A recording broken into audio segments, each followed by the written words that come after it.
यही बात एक तो फंस गया। अरे आज पूरा दिन में डॉक्टर साहब आप एक ऑपरेशन किए हो।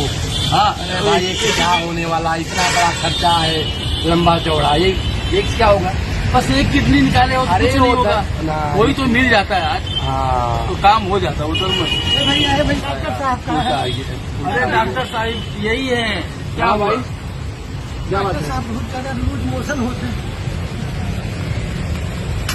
अरे तो इसका किडनी खराब है, किडनी जो है ना, किडनी निकालते हैं डॉक्टर साहब। आप एक काम करो, है कितनी?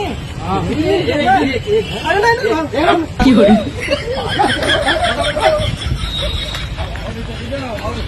नहीं अच्छा कर दिया है।